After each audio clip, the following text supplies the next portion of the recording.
Praise the lord. Good morning. ప్రభువైన యేసుక్రీస్తు వారి నామమున మీ అందరికీ కూడా ఉదయకాల శుభములను తెలియచేస్తున్నాను. అందరూ బాగున్నారా? దేవుని కృప మీ మీద నిలిచి ఉండును గాక.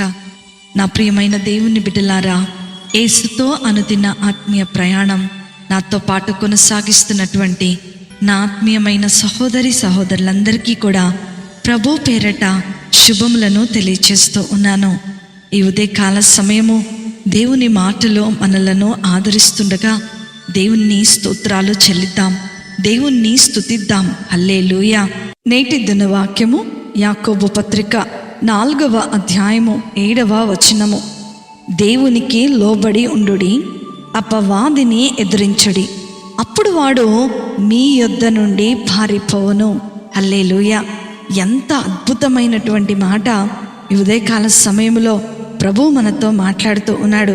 ఈ లోకంలో మనం ఎదుర్కొంటున్నటువంటి ప్రతి కష్టానికి, మనం ఎదుర్కొంటున్నటువంటి ప్రతి అపజయానికి సాతానే. అందుకని 1 పేతురు పత్రిక 5వ అధ్యాయము 8వ వచనంలో ఇలాగూ రాయబడింది: సాతాను దేవునికి మానవునికి ప్రధాన శత్రువు, వాడు ఎవరిని మృంగుదునా అని వెతుకుతూ తిరుగులాడుతూ ఉంటాడు. మన జీవితంలో అపజయాన్ని కలుగచేస్తూ దేవుని మీద ఉన్నటువంటి సంపూర్ణమైన విశ్వాసాన్ని కొల్లబర్చాలని అనుక్షణము వాడు ప్రయత్నం చేస్తూనే ఉంటాడు. మనం విశ్వాసములో స్థిరముగా ఉండాలి, అపవాదిని ఎదిరించే వారముగా ఉండాలి. అపవాదిని జయించటానికి ప్రార్థనే అత్యంత శక్తివంతమైన ఆయుధమని లేఖనముల ద్వారా ప్రభు మనకు తెలియచేస్తూ ఉన్నాడు. సాతానును జయించి వాణ్ణి సమూల నాశనము చేయగలిగినటువంటి ఒకటే ఒక ఆయుధం ఏంటి అనంటే పదునైనటువంటి ప్రార్థన. ఎంత అద్భుతమైనటువంటి మాట నా ప్రియమైన దేవుని బిడ్డ. నీ అపజయములో నుండి జయములోనికి తీసుకొని రాగలిగింది, దుష్టుడైన సాతానును ఎదిరించగలిగింది, వాడు నీ యొద్ద నుండి పారిపోయేటట్లుగా చేయగలిగింది ఏంటో తెలుసా? ప్రార్థన. నేటి దినములలో మనము లోకపు మత్తులో పడి ప్రార్థనాహీనులమైపోయి ఆత్మీయంగా ఎండిపోయిన స్థితిలో ఉన్నాం. ఫలితం ఏమైందో తెలుసా? సాతానును ఓడించాల్సినటువంటి మనము వాడి విజయానికి పరోక్షంగా సహాయపడుతూనే ఉన్నాం. నా ప్రియమైన దేవుని బిడ్డ, ఉదయకాల సమయంలో ప్రభు నీతో మాట్లాడుతూ ఉన్నాడు.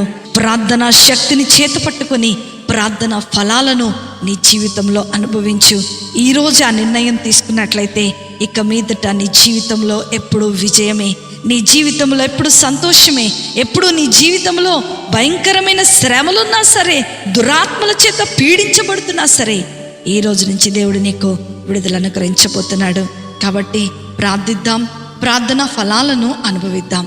అట్టి కృపా, ధన్యత, ఆశీర్వాదము వాక్యం వింటున్న ప్రతి బిడ్డకు దేవుడు అనుగ్రహించునుగాక. ఆమేన్. ప్రార్థన చేసుకుందాం.